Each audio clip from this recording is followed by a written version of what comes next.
Nah, di sini jika kita hadas ataupun janabah, kalau hadas yang dimaksud di sini hadas kecil atau janabah, hadas besar, wal haid, itu diharamkan 4 di sini. Jadi kita dilarang melakukan amalan-amalan ibadah dalam keadaan tersebut. Itu ada 4. Yang ketiga, masul mushaf. Masul mushaf. Orang yang dalam keadaan hadas diharamkan menyentuh Al-Quran. Menyentuh Al-Quran diharamkan. Bahkan dikatakan ini sampai masuk kepada kesepakatan 4 mazhab. Ya, menyentuh mushaf dalam keadaan tidak berwudu, dalam keadaan tidak suci, itu sampai masuk ke derajat kesepakatan 4 mazhab. Bahkan ada ulama menambahkan bahwa tidak ada satupun sahabat yang menyelisihi pendapat itu. Nah, ini dikatakan di dalam Al-Quran di surat Al-Waqiah, la yamassuhu ya illa mutahharun, ya illal mutahharun, la yamassuhu illal mutahharun. Itu di surat apa? Al-Waqiah. Ya, surat Al-Waqiah. Tidak boleh menyentuhnya terkecuali orang-orang yang disucikan. Kecuali orang-orang yang disucikan. Menyentuhnya di sini dia kembali ke Al-Quran. Memang kalau kita baca kitab tafsir, terjadi banyak sekali penafsiran yang disebut orang yang suci atau tidak boleh menyentuhnya kecuali yang suci, orang-orang yang suci. Itu ada beberapa penafsiran. Ada yang menafsirkan malaikat, ada yang menafsirkan orang-orang suci di situ anbiya wa rusul, para nabi, para rasul. Bahkan ada yang menafsirkan hamalatul Taurat wal Injil, penghafal kitab Taurat dan Injil, disebut orang-orang suci di situ. Ada juga yang menafsirkan al-muslimun, yang dimaksud di situ adalah seluruh orang-orang muslim. Dan yang kelima mengatakan adalah maknanya al-mutatahhirun, orang yang bersuci, yang sudah wudu, sudah suci dirinya, maka dia diizinkan menyentuh Al-Quran. Nah, ini bahasa la yamassuhu illal mutahharun di dalam ilmu bayan, ilmu ma'ani. Dalam ilmu ma'ani disebut dengan uslub qasar, yaitu kalimat isbat ada lam dan istisna setelahnya. La dan illa itu maknanya isbat. Dia adalah al-khabar, ya, kalamul khabar. Informasinya itu nafi, tapi maknanya nahi. Informasinya kan di situ kata tidak. Kalau larangan itu jangan. Ya, tapi bentuk informasi ini maknanya di situ larangan. Makanya ada satu qiraah mengatakan, membaca ini firman, dia membacanya dengan la yamassahu. Jadi nahi, jangan menyentuh Al-Quran kecuali dalam keadaan suci. Kalimat isbat yang disebutkan namanya uslub qasar dalam ilmu ma'ani itu disebut takhshisu syai'in bi syai'in.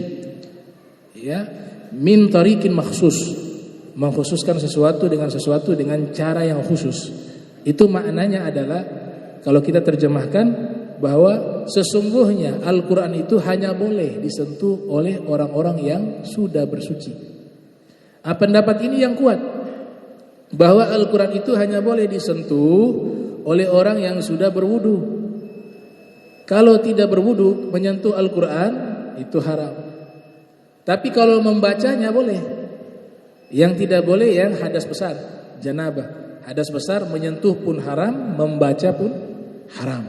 Nah, sehingga di sini ada riwayat yang menguatkan, diriwayatkan oleh Imam At-Tabrani yang lahir tahun 260 wafat 360 Hijriah, di dalam kitab Mu'jamnya juga diriwayatkan oleh Al-Imamul Baihaqi, ya, di dalam kitab As-Sunanul Kubra. Di situ ternyata ada satu riwayat menyatakan la yamassu al-Qur'ana illa tahirun. Tidak boleh menyentuh Al-Quran terkecuali dalam keadaan suci, illa tahirun. Nah, kemudian apakah sama hukumnya sekarang ada Al-Quran di aplikasi yang ada di handphone? Ya, ini kan masalah kontemporer, masalah baru. Tapi ulama-ulama fikih yang di zaman kita juga sudah membahas masalah ini. Jadi hukum Al-Quran yang di handphone itu kalau kita nyalakan dia, muncul itu Al-Quran, maka statusnya sama dengan mushaf. Menyentuhnya menjadi haram. Itu. Tapi kalau kita matikan dia, kita keluar dari aplikasi Al-Quran itu, maka statusnya sudah bukan mushaf. Itu. Dia menjadi handphone yang biasa. Ini nanti terbawa ke masalah hukum masuk kamar mandi. Kita kalau masuk kamar mandi, aplikasinya masih aplikasi Al-Quran, maka ketika kita masuk itu sama seperti membawa mushaf. Kita harus keluar daripada aplikasi tersebut. Itu. Atau ada sekarang nana dering yang di situ membaca Al-Quran, ini hati-hati nih. Makin nana dering baca ayat kursi, surat Al-Baqarah, masuk di WC, mohon maaf lagi buang hajat atau bel masuk, ada baca Al-Quran, ada sama. Hukumnya menjadi haram. Tuh. Makanya itu harus diperhatikan itu. Ya, nada dering dan juga mushaf. Nah, status yang sama juga dengan kitab-kitab zikir. Kita baca ratib, ada Ratibul Haddad, ada Ratibul Attas, ada Wirid Sakran. Beberapa kitab-kitab zikir itu kan ada campuran. Ada zikirnya, ada ayat Al-Qur'annya. Nah, di sini rata-rata ya kitab-kitab zikir itu lebih banyak zikirnya daripada isi Al-Qur'annya. Kalau memang zikirnya lebih banyak daripada isi Al-Qur'annya, maka statusnya di sini adalah kitab zikir bukan Al-Qur'an. Sehingga kita menyentuh tidak haram. Bahkan yang janabah sekalipun dia baca Ratibul Attas, Ratibul Haddad, memang dalam kondisi tertentu dia ingin baca dalam keadaan janabah misalnya, maka itu boleh dibaca walaupun di dalamnya ada Al-Quran, karena yang dia baca ratib bukan Al-Quran.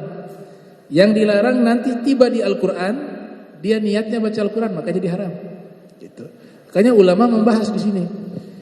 Kalau kitab tafsir Imam Ibnu Hajar Al-Haytami dan Imam Romli, nah mereka mengatakan bahwa kalau tafsirnya lebih banyak, huruf-hurufnya itu lebih banyak daripada Al-Quran, maka hukumnya bukan Al-Quran. Sehingga kita bawa menjadi kitab tafsir bukan mushaf.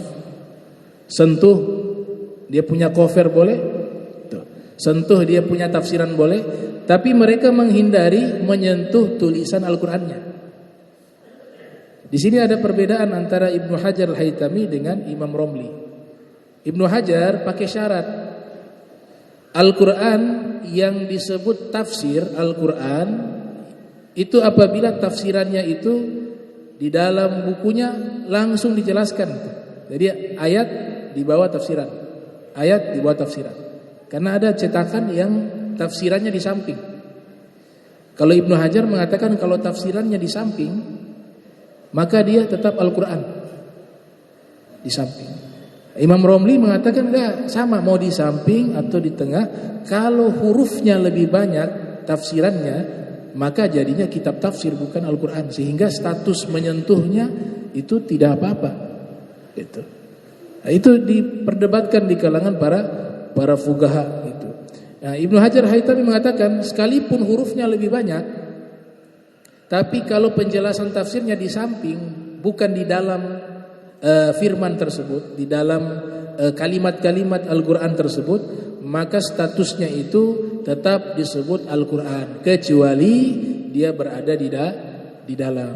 Dengan catatan itu tafsirannya huruf-hurufnya lebih banyak daripada Al-Quran. Dan alhamdulillah kita punya ulama sudah teliti itu.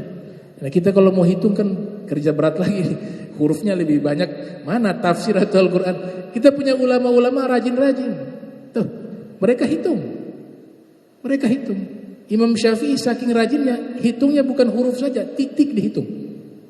Ada 1 juta lebih. Ibnu Zawzi Al-Baghdadi menurut beliau, saya sudah hitung titik-titik dalam Al-Quran dapat hampir 2 juta titik. Ya. Jadi titik-titiknya dihitung. Gitu. Nah, jadi mereka sudah hitung itu huruf. Kalau kitab tafsir itu lebih banyak tafsirnya daripada firman Allah, Al-Qur'annya. Nah, sehingga kitab tafsir itu dikatakan bukan mushaf. Kita bawa tidak masalah. Tapi di zaman kita sudah mulai ada model tafsiran yang baru. Nah, ini yang menjadi tidak bisa. dia tetap disebut mushaf walaupun namanya kitab tafsir. Jadi tengah-tengahnya itu Al-Quran.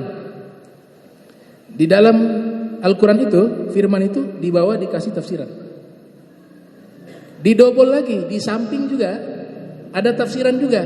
Nah kalau model kayak begini, ada yang sudah menghitung bahwa Al-Qurannya akan lebih banyak.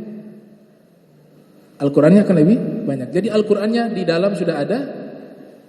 Di dalamnya itu tidak ada tafsir ya. Di dalamnya tidak ada tafsir. Tapi di samping ada tafsir. Kalau tadi mohon maaf saya koreksi. Kalau di dalamnya ada tafsir, di samping ada tafsirnya, tafsir lebih banyak. Tapi di dalamnya ini firman itu tidak ada tafsiran. Kemudian di sampingnya firman yang sama itu ditafsirkan lagi, otomatis 2 kali lipat. Nah kata ulama yang model kayak begini cetakan, mereka hitung ternyata firman tersebut lebih banyak dari tafsiran. Kalau seperti ini disebut dengan mushaf, berlaku hukum semacam ini. Nah itu yang dibahas oleh para ulama. Ya, insyaallah nanti kita akan lanjut masih membahas tentang hamlul mushaf. Ya, di pertemuan berikut mudah-mudahan Allah Ta'ala berikan kita pemahaman, faqihna fid din. Allah berikan faqihna fid din, pemahaman di dalam agama kita. Amin ya rabbal alamin. Allahumma jam'ana hadza jam'a marhuma wa tafarraqna ba'di tafarruqan ma'zuma wa la tajal minna wa la minna syakila mahruma. Subhanaka bihamdika asyhadu an la ilaha illa anta astaghfiruka wa atubu ilaik. Wa sallallahu sayyidina Muhammadin wa ala alihi wa sahbihi wa barik wasallam. Wa lafu minkum wassalamu alaikum warahmatullahi wabarakatuh.